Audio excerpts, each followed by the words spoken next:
Our Barry Wygel has more on the day that was emotional for Kniff's family and the man who pled guilty in his death.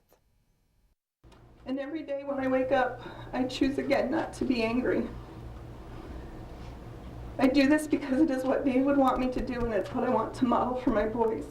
Wiping away tears, Gary Blakely sat listening to Amy Kniff describe the husband she lost on December 16, 2013. Trooper Kniff was conducting a routine traffic stop on the thruway when Blakely, in a tractor-trailer, hit Kniff from behind. He was an amazing father. He had the perfect blend of being silly and happy. Blakely was charged in February of 2015 after returning to his home in Canada and voluntarily surrendered himself to authorities, agreeing to plead guilty to 1 count of aggravated criminally negligent homicide. I truly believe, and I don't get this a lot in here, but I truly believe that you are remorseful. And I know you're taking this very, very difficultly. Amy ended her statement by requesting 3 things of Blakely. 1, that he remembers her husband forever. 2, that he works to make sure an accident like this never happens again. Finally, I want you to be able to forgive yourself. I do not want you to live in a self-imposed prison of guilt for the rest of your life, and neither would Dave. I'm really, really sorry. I'm not good at this, but I'm really sorry. Blakely was taken into custody to begin serving his 3.5-year sentence. Reporting in Fonda, Barry Wygel, Time Warner Cable News. Just in front of 28 1 car. It takes someone that has a lot of patience, someone that's able to handle a lot of stress. Right, panhandler in front too also. Someone who's able to work all hours, holidays, nights. Somebody that is able to deal with a wide range of people and their emotions. City Hall, 1 male prisoner, last 272. When the media covers fires, accidents, or police scenes, the public sees scenes like this. But off camera, there's a group of people who are just as important and that the public rarely sees. I think it's important that, we get recognized as being the actual first person on the scene, because we have actual contact with the person until the police or firemen arrive. The 911 center in the city of Albany handles about 1,000 calls a day. All 3916. And call takers must get enough information to make sure the right resources head to the right location. All the same time where you might have somebody screaming or very emotional, upset about something. Could be a person injured, shot, stabbed. You'll get a heavy call where, somebody's either seriously injured or killed, and as soon as you're done with that call, you hang it up and pick up the next call that rings. Though there is certainly no typical day or typical call that these dispatchers get, the one thing they can always count on is that the phone is going to ring again. Just in front of 28 1 car. In Albany, Barry Wygel, Time Warner Cable News. This is the picture that my girlfriend gave to me on Nick's birthday every year. There are some memories that will never fade away. He often have him telling jokes, often at the expense of himself. He didn't care because he wanted to make other people laugh. And there is some news that a parent never wants to get. Then this is during the summer of his diagnosis. He was a healthy, 12-year-old boy, swimmer, and had gotten a rash and started feeling very fatigued and tired. And so we finally got a blood test, and he was diagnosed with leukemia on July 4th. 12-year-old Nick Camerata would spend summer 2008 battling the disease at Albany Medical Center. But there are some fights that no matter how brave you are, you can't overcome. He passed away from complications of the chemotherapy, and that was 4 months later in October of 2008. But Nick's fight was far from over. In fact, it was just beginning. We had a choice, to do something to make a difference and to make change, or, not do anything and, grieve deeper than, for the rest of our life. Nick's family decided to do something, and Nick's fight to be healed was born. The Cameratas hold events annually, like a huge 5K each fall. They use the money raised to provide a first line of comfort to families facing their worst nightmares. One of my favorite programs that we do is Nick's Comfort Bag, but it shows that someone cares about them, that we're thinking of them and here's something to do while you're in the hospital. It's almost impossible to name the countless programs that Nick's Fight provides. From financial assistance to creating go bags for families who may be making emergency visits to the hospital. When donations come in, like the ones from Stewart's Holiday Match, they don't stay in the bank for long. We've helped families that have no heat because they ran out of oil, could not afford to pay for it, and the money that we received from Stewart's has helped to immediately pay for that family. Nick's fight to be healed isn't going anywhere. The Camerata's other son, Stefan, is going to school for marketing and has become increasingly involved in the charity as he has gotten older. And until there is a cure, their fight will continue. He's still very much part of this family, right? Yes, absolutely. I've met with parents, moms who have lost their children, and they're very surprised when I say I have 2 boys. I'm like, I do. I'm a mom of 2 boys. One just doesn't happen to physically be with me.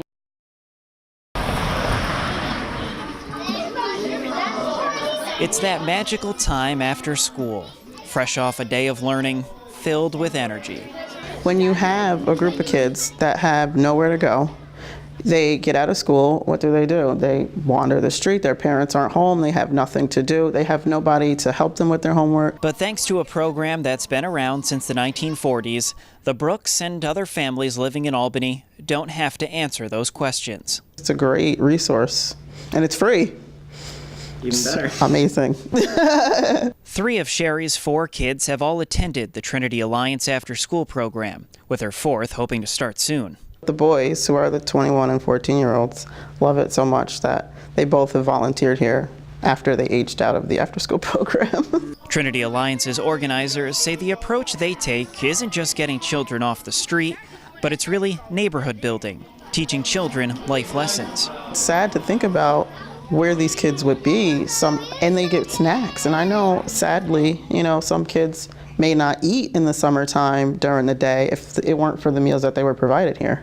Through their early childhood years and into their adolescent years, they're developing themselves, they're making career choices, they're being exposed to positive role models. Sherry says all of her children have created bonds at Trinity Alliance that will last far beyond the program, something organizers say is the norm. We actually got a call from North Carolina about 2 years ago from a gentleman whose mother had just passed away. And on her deathbed, she asked that he come and visit Trinity. She attributed her, the good fortunes of her youth and growing up to her time at Trinity's after-school crafts, arts, recreation, and education program. In addition to the after-school program, Trinity helps adults with literacy, basic needs, substance abuse, and transitional housing. But the money collected from Stewart's Holiday Match goes exclusively to the after-school program. That's what they say, it takes a village. So it really creates a close-knit group of parents that help out one another, and the kids develop great relationships that last, like I said, forever. 10-year-old Brianna has already said that she, like her brothers, can't wait to start volunteering at the program. And little does she know, the lessons she is learning goes far beyond arts and crafts. In fact, they're lessons for life. It was a disaster area, plain and simple, a disaster area. After the storm comes the cleanup. Our DPW is going to be busy. We were here at about 11 o'clock trying to help out. The National Weather Service says it was a combination EF0 tornado and microburst that hit this neighborhood around 2:40 Tuesday. National Grid was up half the night on the street, just putting it all back together. And although residents here will spend at least the next day cleaning up branches and other debris, they say they're thankful they escaped the worst damage. And they say with the help of their neighbors, they're going to be able to bounce right back. Everybody in the neighborhood, everybody came out and helped us. It was really cool because everybody on the street was kind of helping each other out. The kids 2 doors down were helping me drag wood. And above all, the storm has left this neighborhood with a feeling of thanks. My next door neighbor said that her son had just walked in the house from walking home from school and it hit. I mean, it was that quick. It was that quick. So thank goodness none of those children. Thank goodness. With much of the smaller debris removed by the residents, now crews are getting in to remove the larger pieces of the trees. Reporting in Scotia, Barry Wygel, Time Warner Cable News. My name is Bill Hansen. Bill Hansen is one of the old boys. I was 11. Pounding the streets. I was supposed to be 12, and then they found out I was doing it. By that time, I was 12, so we had it made. Rain or shine. All on the hills in Scotia. You couldn't ride a bicycle. It was terrible. All to give people their news. You want to buy one? You want to buy one? Say yes. Yeah. Today, Bill puts on his satchel for a different cause. All the money goes to the regional food bank. On Monday, Bill, former and current Daily Gazette newsboys took to the streets in Glenville and Schenectady to trade their papers for a donation. Oh, it's always a competition. With 2 hours on the clock, Extra, read all about it. The Daily Gazette's publisher and president decided that State Street would be his spot, and he hoped that foot traffic would be the winning recipe. But we had newsboys on the street for many years, 50 years, walking these streets, selling newspapers. But halfway through the competition, over at the Niskayuna ShopRite, experience seemed to be winning out. It's $1. For Bill, I can fold it for you if you want me to. the day took him back. Yeah, fold it up. Oh, if I can remember how. You made $5 or $6 a week. That was quite a bit of money for a kid. And although he moved on, he and his fellow paper slingers will always be newsboys at heart. I often think, it's probably one of the best jobs I ever had. And if the end result is thousands of dollars being raised for the food bank, who really cares who wins? Do the old newsboys give you any tips or pointers when you head out? We should have did that. We didn't do that this year. Raising money for the food bank, $1. In Schenectady, Barry Wygel. Can I interest you in buying a newspaper? Time Warner Cable News.